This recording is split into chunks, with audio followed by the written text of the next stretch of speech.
over total curation. So it's really good that you guys are being your true, authentic selves. We've got another question for Nadine now. How do you maintain being authentic to your fans despite the pressure to be constantly Instagrammable? Grabe naman yung Instagram.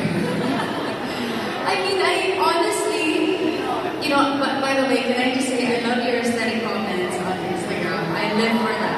Pero nakita ko may mga nagagalit na kasi nag-comments. But anyway, I guess that's just really the kind of person I am. I love taking photos. I love creative stuff, you know.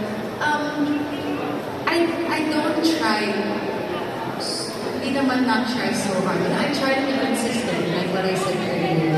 But the thing is that there's a difference with trying too hard and something that just comes off as natural. So, like what I mentioned earlier, I just try to be my real self. I just try to show everyone who I really am. I don't wanna claim it naman, but ever since I said I've loved taking photos. I've loved, you know, like doing creative photos, creative projects as well. So yeah, there's not much pressure. Yung pressure lang talaga is trying to keep up, like what they mentioned earlier, that with the ever-changing, you know, social media challenges, mga trends and everything, and social media changes so fast. So I guess dun lang naman ang pressure, you're just trying to keep up with that things. Yeah, but in terms of you being Instagrammable, I think it's also you just expressing your artistic side, right? Yeah, exactly. Because my Instagram is my creative exhaust, pretty much. So all of the photos that I take, not all of them are there. Most of them are. But eventually, you know, I kind of want to share photos that are been created without being naman in the photos. Just to kind of share that side of me as well.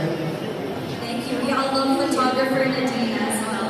Photographer era. Hopefully this 2024. 2024, yes, I'm on it. Okay, this one's for Ray now. How do you balance staying true to yourself while also meeting the expectations of your audience or brand partners? I think we kind of answered this earlier, but personally, I work with brands that really resonate with me because, not gonna lie, of course, when I was starting in this industry, I was a yes person. New projects, yes. I never say no to opportunity because I feel like work is work. Until you grow and you learn more about the industry, learn more about yourself, and I can't just say yes to everything. Say yes to brands and things that resonate with you, brands that share the same passion and values as you. I balance, I guess, staying true to myself because I balance it in such a way that, like what I said earlier, you just pick up what resonates with you and you just leave what doesn't. And I think I can proudly say that staying true to myself online for the past 7-8 years hasn't been a challenge. That's why I'm not everybody's cup of tea and I fully accept that because life's like that. Thank you for that. Super agree. So the brands that you work with, you really believe in them as well?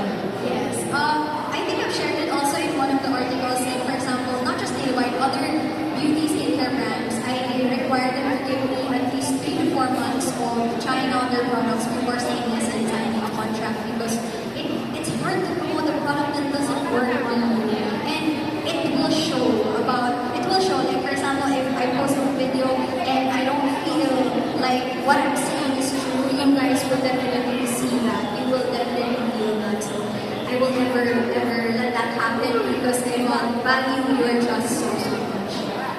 We love your honesty. Thank you. For March now, how has TikTok empowered your life? It sparked a lot of my creativity, self-expression, like fun fact, all of my ideas come in the shower. I'm thinking about like, I want to do this, so I get super excited to create. Like, listen ko lang amigos, so I can create.